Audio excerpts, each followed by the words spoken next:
Okay, welcome back to TNT Auto Works. We are still working on the Trailmaster XRX.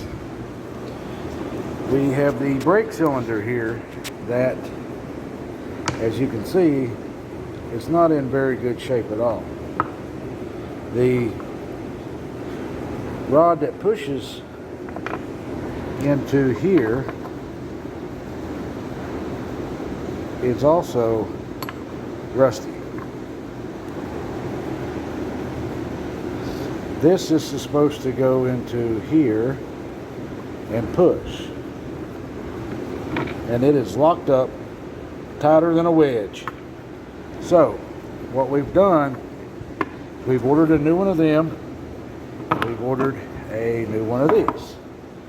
So here's a new one.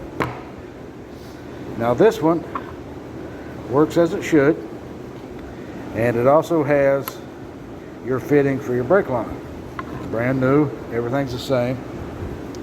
I do believe this one come for a hammerhead, and the hammerhead and the Trailmaster is pretty well the same parts, so parts are interchangeable for the most part. So what we've got here is we take this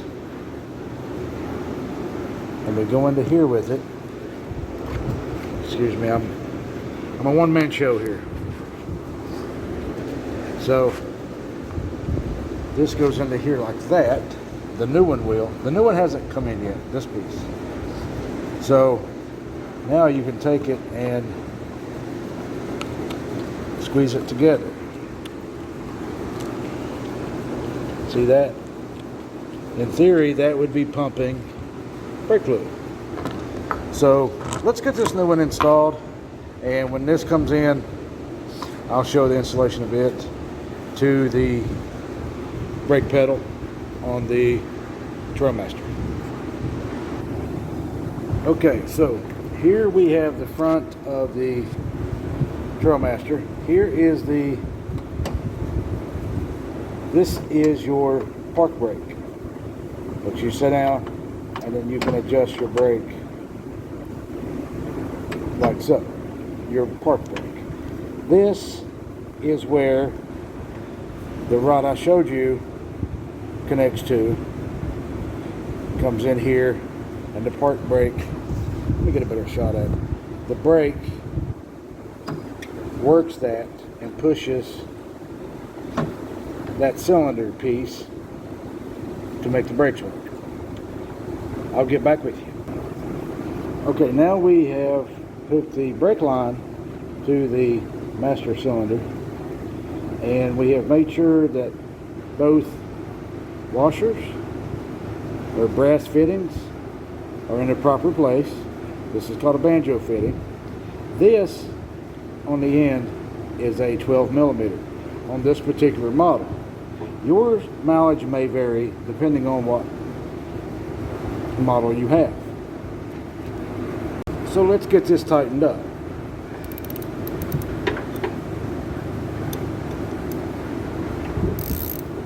I do recommend putting this on first before installing the master cylinder into the cart due to clearance issues down here.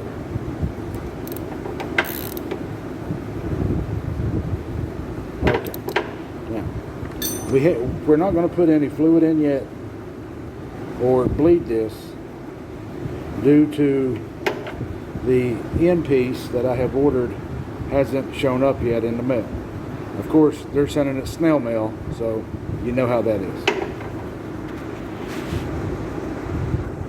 Another thing I would like to iterate is make sure that your rubber doesn't fall off. You need your rubber to protect the in and out that you have of the shaft and this. Okay, we have it installed. We have both bolts in. Over here we have both nuts, and we do need to tighten up both of these as per directions and torque specs. I'm not going to give directions nor torque specs because this is, like I said, a Trailmaster. Some people may have a Hammerhead. Some may have other models, and your mileage will vary depending on your model. Okay, we got that installed. Everything's tightened down. Everything looks good. Here's the tight. Now, this piece here, let's see if I can get into it. This rod that I showed you earlier, what I call the plunger, goes in here, okay, and then you turn and you adjust it on your pedal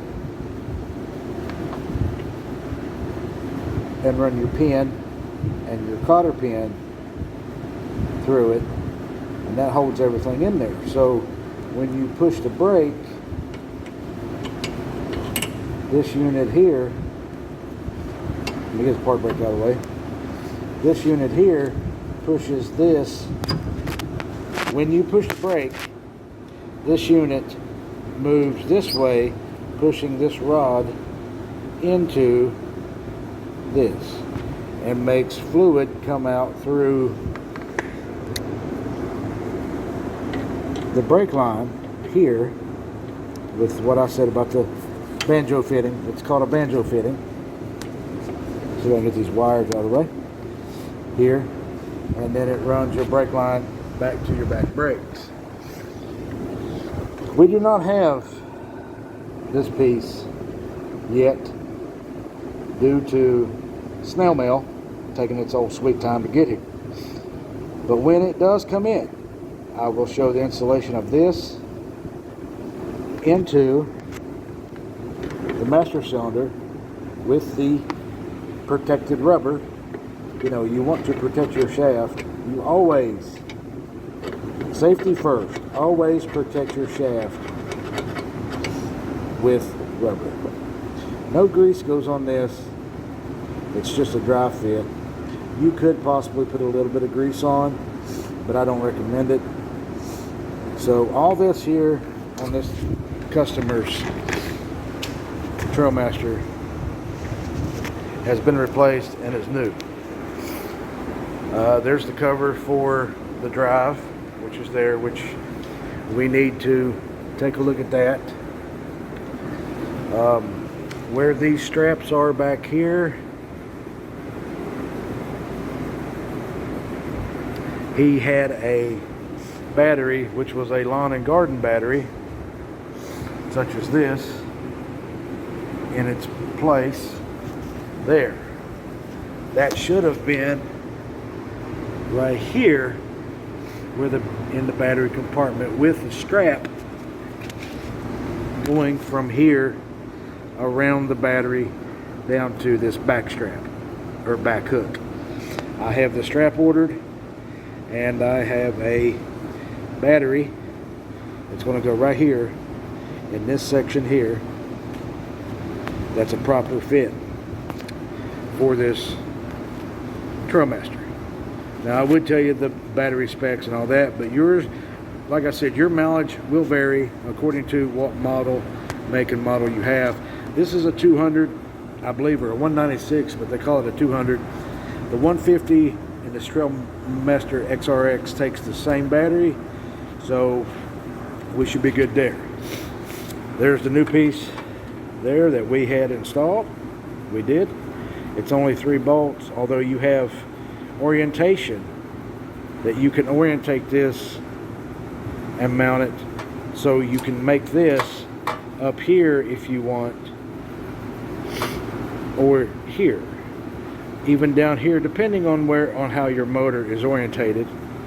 If it was out here, if this engine, some of them are out this way,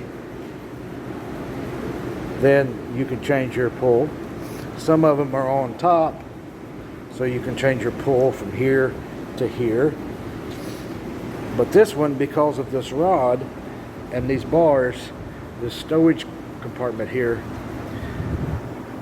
the only place to really put it is right here. And of course, you know, I don't have switches on, I don't have choke on, I don't have it come in here bone dry on gasoline, so we're going to have to put gas in it, and we got to put this cover back on once we adjust the drivetrain, the transmission, and the drivetrain. This piece right here, setting in the seat, needs to be put back on. But it has electric start. That's what the battery's for. It's got your horn button, your choke button, your kill switch.